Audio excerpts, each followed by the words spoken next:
Hi, everybody. When it comes to answering some of the bigger questions in life, questions about yourself, why am I the way that I am? Why do things happen to me the way that they do? Questions about sickness and disease and death and natural disasters, questions about purpose in life. It helps to think about different worldviews and explore different ways of understanding and seeing the world, and then trying to settle on one of them. Choosing one of them can help you answer some of the tougher questions in life. And so in this first video, we're going to look at some examples from the natural world. They start out a little maybe boring, but they get more exciting as we go on.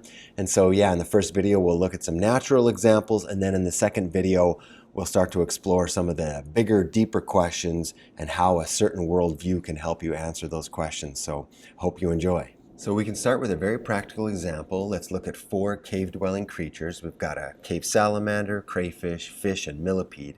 And we ask a simple question: why are these creatures light-skinned or pale? Now we can look at 4 worldviews to help us answer our question about the cave-dwelling creatures. So the first worldview is a creationist worldview, and it's static. Static means things aren't changing and morphing into other things. So you have a supernatural creator that has made all the plants and animals and diversity that we see. The creator has made those the way that we observe them. And so it's a unique creation event, usually people say within the last 10,000 years, although some people don't like to date it at all. But the creator has made things the way that we see them. It's static. In other words, these creatures aren't changing and becoming new creatures. The next worldview is theistic evolution. In this worldview, evolution is a reality. So the Earth is 4.6 billion years old. All the plants and animals that we see have evolved from a common ancestor.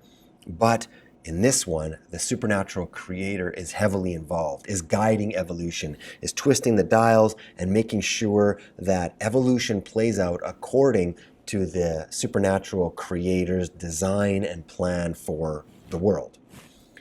The next worldview is deistic evolution with a D. And so a deistic evolution, again, evolution is a reality. Old Earth and everything comes from a common ancestor.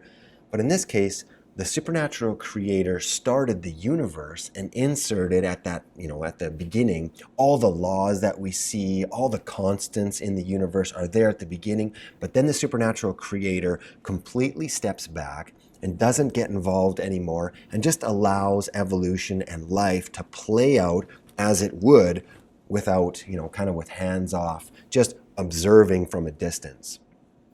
The last worldview is just basically evolution on its own. It doesn't talk about the question of supernatural. It doesn't use it in the worldview at all. It's just evolution acting on its own. Now we can ask ourselves which model best explains our question about the light-skinned cave-dwelling creatures. Under the creationist model, we might say, why? Why would a creator create these creatures the way we see them? And there's all kinds of answers. Maybe it gave the creator pleasure to create them this color. Or maybe we say the creator knew that this color would help them survive, and that's why they're created that way. So we can put a check mark here and say, that works. Under theistic evolution, we might say something like, these creatures weren't always this color. They found their way into caves, and slowly over time, because of a lack of sunlight, it wasn't an advantage to keep the color that they were. So eventually they turned white. And so in this worldview, you would say that's why they're the way they are, the color that they are, and the supernatural creator is completely guiding that entire process along the way. Under deistic evolution, the reasoning could be exactly the same, except that the supernatural creator is just watching from a distance, wasn't involved at all. And then under the last worldview, it's just evolution. It has nothing to do with the supernatural creator. Our second example is an Ichneumon wasp. Now this is an amazing creature because it has a parasitic relationship with its prey. So the adult wasp will lay eggs inside the body of, let's say, a caterpillar. So the eggs hatch and these wasp larvae begin to eat this caterpillar from the inside out while the caterpillar is still alive. Now these larvae avoid all the major organs so that they have a fresh food source for as long as possible. And there's a couple different scenarios. Either the larvae eat the caterpillar all the way right up to the neural center, again keeping it as alive as long as possible, or they rip through the side of the caterpillar, coming out through its skin, and then the caterpillar lays a protective coat of silk over these larvae and defend them from prey, and then the caterpillar starves to death in the end. And so it feels like a cruel relationship here between this wasp and its prey. Okay, under the creationist worldview and this wasp, we can't just quickly put a check mark there and say this is how the creator wanted it. We have to ask why. Why would a supernatural creator want to make a creature that has this relationship with its prey where there seems to be pain and suffering and torture and cruelty? As humans, we look at this and it feels like a moral thing, or our emotions are being raised even under theistic evolution. Why? Isn't there a better way? Isn't there a different way where the prey could be paralyzed and its nerves not feel the pain or something like that? But in the natural world, we see a lot of pain and suffering. Cats really torturing and playing with mice. And so it's hard to just put a check mark here. There's question marks. Why would the creator want to choose this model? Now, under deistic evolution and regular evolution, you can easily put a check mark there and say, well, this isn't an emotional thing. This isn't a moral thing. It's just the way nature works.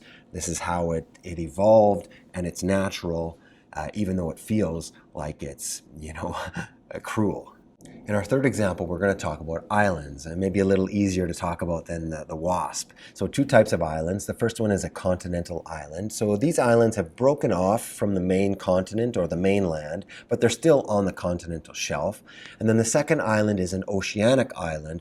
This is an island that's come up from the ocean floor. They call them high islands, and they've broken through the surface of the water, usually due to volcanic activity. What's interesting are the animals that we find on these islands. So on the continental islands, we see a diversity of animals, all kinds of mammals and reptiles and amphibians and birds and all that. Is similar to what we see on the continent itself, we would see on that continental island. Now, oceanic islands are different. There's some animals that just are missing. So for example, if you look at New Zealand, it's a famous island. That's where Lord of the Rings was filmed. And it's a big island out in the ocean, but the problem is we're missing mammals, for example. There's just no mammals on the entire island except bats that can fly there. And this is the story of all oceanic islands. We're just missing freshwater fish. We're missing amphibians, for example, because, frogs and salamanders, they can't survive in salt water, so they just can't get there. And so there's some animals that can't get to these islands unless they've been introduced by humans, they've flown there, or they've been blown there, or drifted on certain, maybe driftwood or something.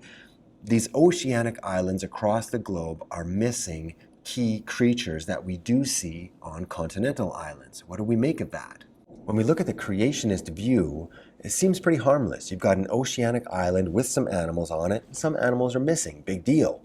But under this model, you have a supernatural creator that is carefully choosing and deciding and creating and placing animals on these specific islands. Across the globe, why is it so consistent that the creator left off mammals and amphibians, for example?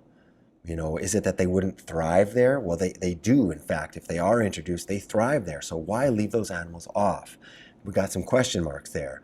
In fact, it seems like there wasn't a purpose or a plan. It's only the animals that could get there that we see are there.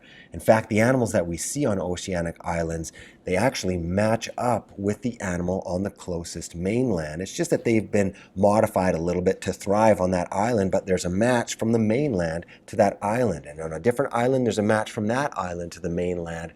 It seems like there's no plan. And so the deistic evolution, or plain old evolution, fits better than the other 2 worldviews in this case. All right, our last 2 topics are a little more interesting and more difficult because they have to do with humanity, and these topics can hit close to home. The next one we're going to look at is skin color in humans, skin tone. So humans have a variety of skin tones.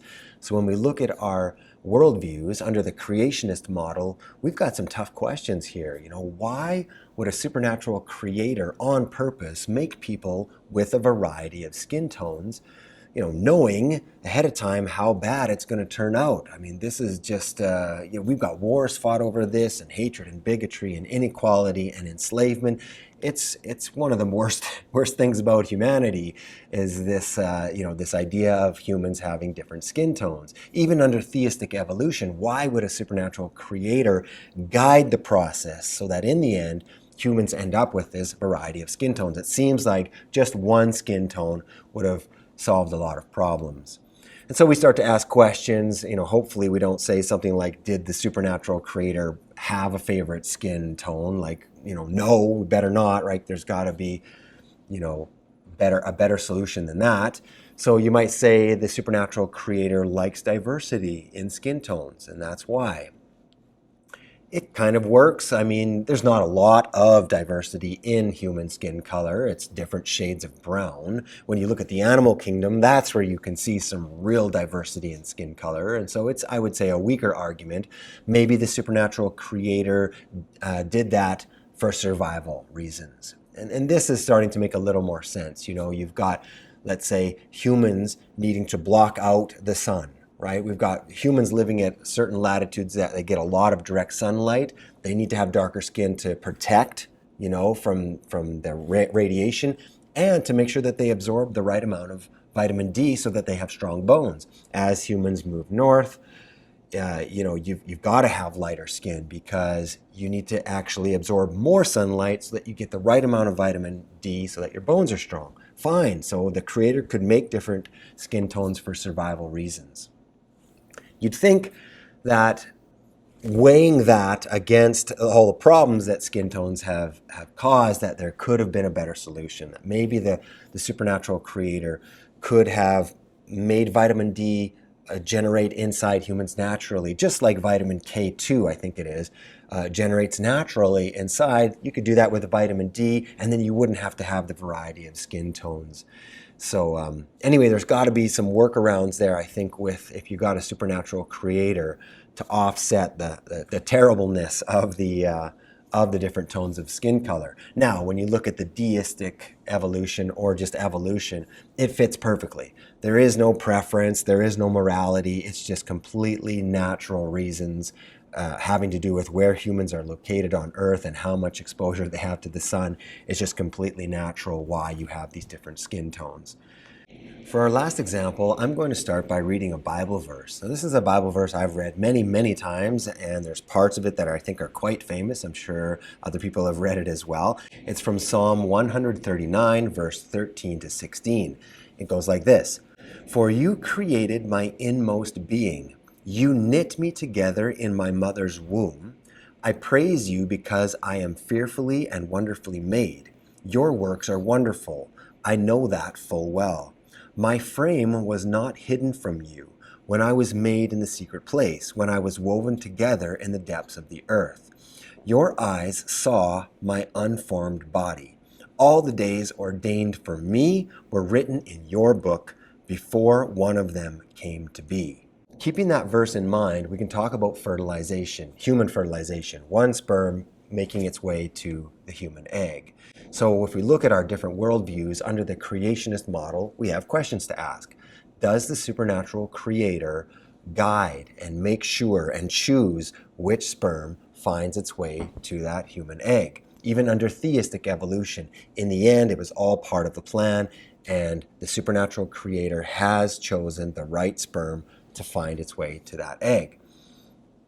Okay, it's a good question. And so we might ask other questions like, if that's true, if it's being forced and guided and physical intervention from the supernatural creator, then why have all the other millions and millions of sperm? They're kind of useless. They shouldn't really need to be there.